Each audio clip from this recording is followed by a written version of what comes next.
Cthulhu is a plush toy now. Cute. Domesticated. Safe. But the man who created him was none of those. Because the horror in these stories isn't fiction. It was his actual, unmedicated experience of reality. It seems like his fragility was his fuel. That is the perfect way to put it. Okay, so let's peel back the layers. We need to go back to 1890. 454 Angel Street, Providence, Rhode Island. It sounds idyllic, doesn't it? Angel Street.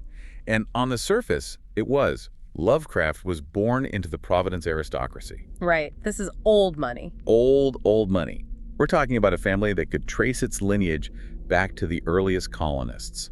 They had status. They had a sense of nobility. But inside the house, it was a different story. The walls were closing in almost immediately. And it starts with the father, Winfield Scott Lovecraft. Yeah, he was a traveling salesman. And when Lovecraft is just a toddler, maybe 3 years old, his father has a nervous breakdown in a hotel room in Chicago. That's the official story, right? The sanitized version. That's what the family told. Young Howard was told his father was paralyzed, in a coma. He visited him in the hospital, but his father never spoke to him again. But the reality, which we see in the medical records, is much, much darker. So much darker. Winfield had paresis. Which is a medical term we should probably unpack for you. It's late-stage neurosyphilis. Essentially, the disease was eating away at his brain. He spent 5 years in Butler Hospital struggling with hallucinations, aggression, and then paralysis before dying. So at age 3, the father flesh isn't just removed, he's erased in this horrific sort of shameful way. Yeah. And that leaves Lovecraft alone with his mother, Sarah Susan Phillips Lovecraft, or Susie. And looking at the biography, this relationship seems to be the defining trauma of his entire life. It was incredibly intense. The sources describe her parenting style as touch me not. She was terrified of him getting sick, which you can kind of understand, given her husband just died of a mysterious illness. Sure, but she projected all her own instability onto him. It was suffocating. And there's a specific detail in the Joshi biography that I found it genuinely disturbing. She didn't just keep him inside to protect him from germs. She apparently told the neighbors and told him that his face was hideous. Can you imagine? Your own mother telling you that you were too ugly to be seen in public. It instilled this vibrating frequency of shame and isolation that he never shook off. He grew up viewing himself as a monster. So he's trapped in this house, hiding from the world. Who actually raises him then? His grandfather, Wivel Van Buren Phillips. He steps in as the surrogate father, and he does something absolutely critical. He opens the door to the library. And this isn't just a shelf of books. This is a massive Gothic library full of everything a weird kid could possibly want. Exactly. And this is where the weird begins. Most kids are playing tag. 5-year-old Lovecraft is reading 1001 Nights. He was so obsessed with it, he created a persona for himself. Abdul Al-Hazred. Right. Which, for the fans listening who remember our episode on the Nameless City, that creates a direct line to his fiction.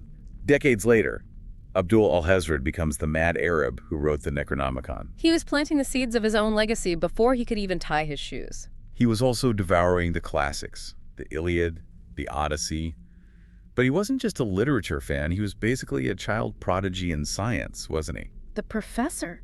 That's what the other kids called him on the rare occasions he actually went to school. And that attendance was rare because of his health. Yeah, nervous maladies was the term they used. He would go to school for a bit, get overwhelmed, suffer some kind of breakdown, and be pulled out. He never actually graduated high school. Which is wild, considering his vocabulary is larger than most PhDs. Oh, totally. A classic autodidact, completely self-taught. He taught himself chemistry. But his real love was astronomy.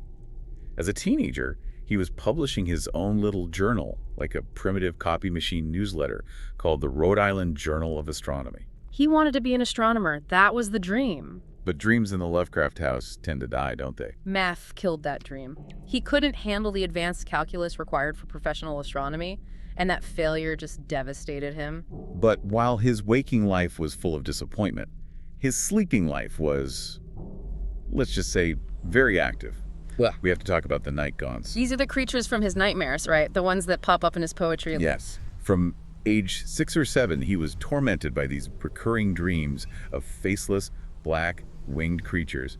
They would snatch him up, tickle him into submission, which is a bizarre and horrifying detail, So strange. and carry him off over these jagged mountain peaks. And this is a crucial takeaway for you listening. Lovecraft didn't just sit down and say, I think I'll invent a scary monster today. No, he was reporting what he saw.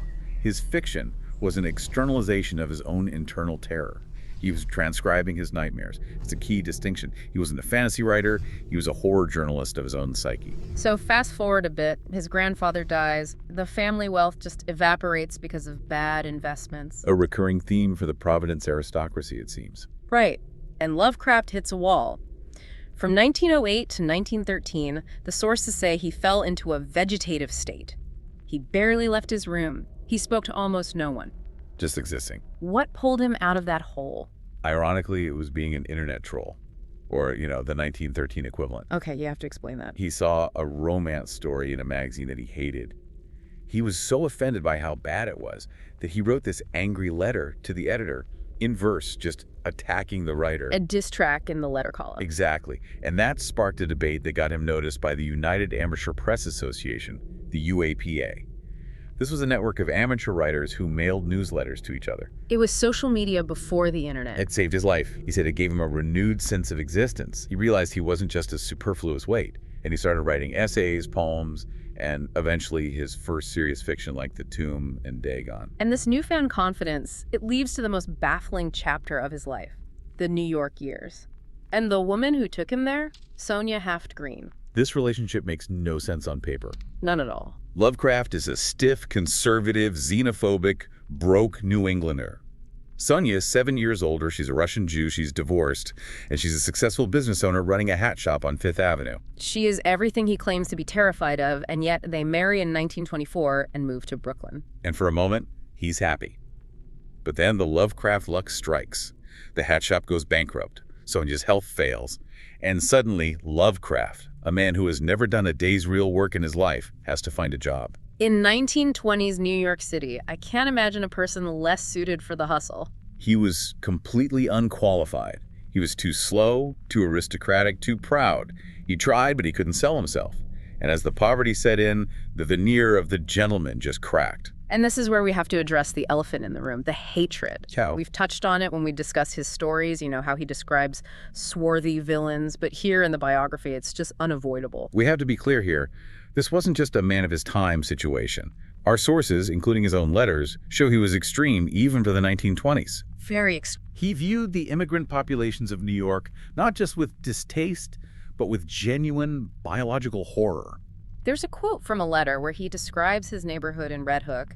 He calls it a maze of hybrid squalor and uses the phrase spiritual putrescence. Spiritual putrescence. I mean, he felt the city was rotting. And this is where we can bring in that academic concept of monster theory. Right, the idea that the monsters a society creates tell you what that society is afraid of. Exactly.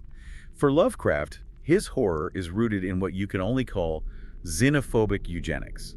He was terrified of what he called Alexandrian mental hybridization. Can you break that down? Mental hybridization? He believed that the Anglo-Saxon race was the peak of civilization. He thought that mixing cultures and races, miscegenation, would lead to a biological and cultural collapse.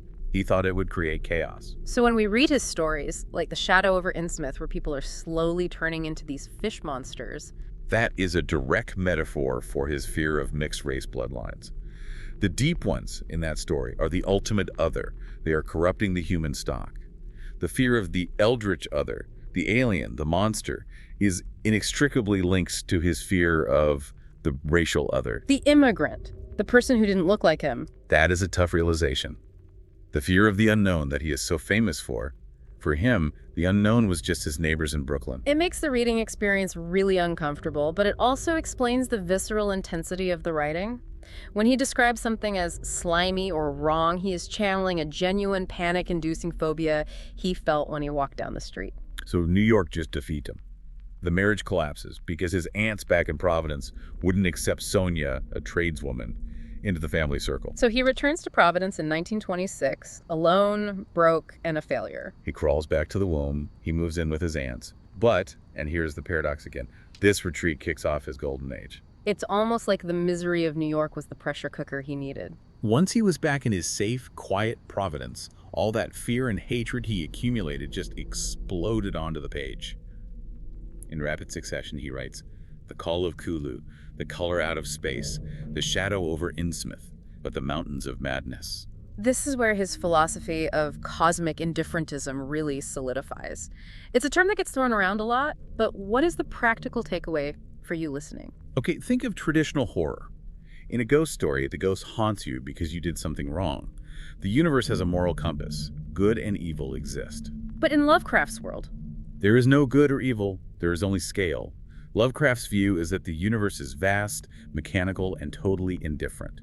You aren't important enough to be hated by Cthulhu, you're just an ant. and if an ant gets stepped on, the human doesn't do it out of malice. We don't even notice the ant. Precisely. There's that famous line in the opening of the Call of Cthulhu.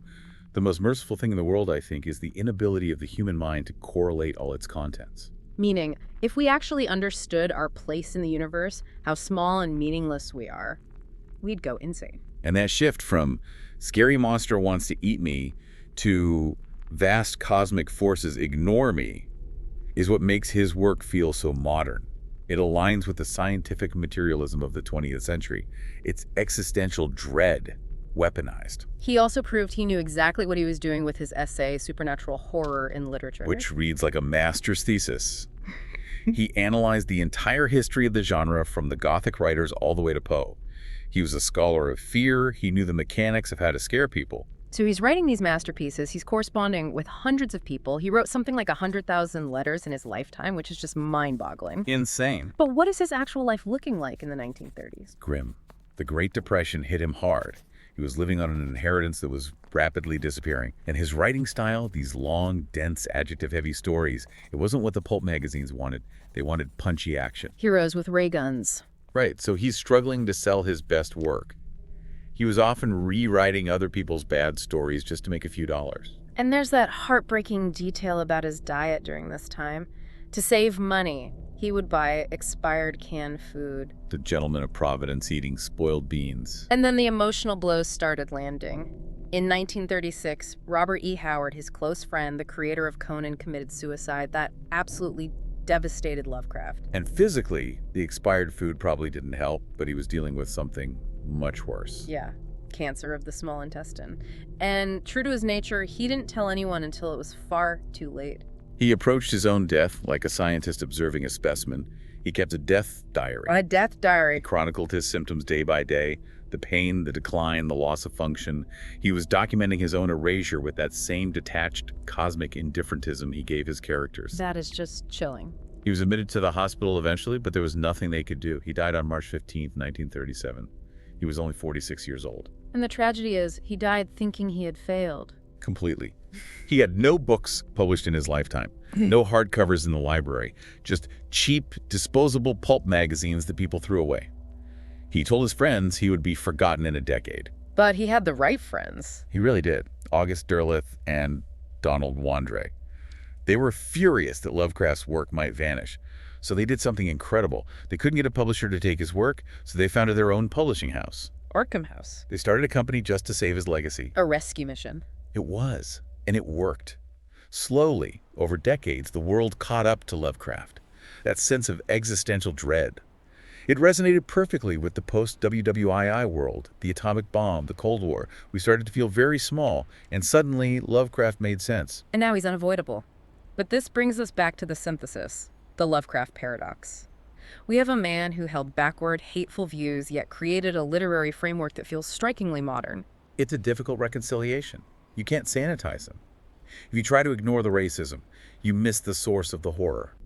But if you only focus on the racism, you miss the philosophical breakthrough of his cosmic horror. It seems like his fear was his superpower, but it was also his prison. That's the best way to put it. He was a man at a time looking backward, afraid of the future, afraid of progress, afraid of other people, and he bottled that fear and sold it to us. It really forces us to ask a difficult question about art and the artists. It does. Lovecraft wrote that the oldest and strongest emotion of mankind is fear, and the oldest and strongest kind of fear is fear of the unknown. A brilliant insight. But for him, the unknown wasn't just Cthulhu rising from the sea. It was the world outside his window. It was reality. So here's the thought we want to leave you with tonight. We love the stories because they scare us with the impossible. But for Lovecraft, the terror was real. And you have to wonder, If H.P. Lovecraft hadn't been so broken, so terrified, and so prejudiced, if he'd been a happy, well-adjusted guy who loved his neighbors, would he have ever been able to scare the rest of us so effectively? I don't think so. The monster required the man. Something to think about in the dark. Thanks for diving in with us. Until next time.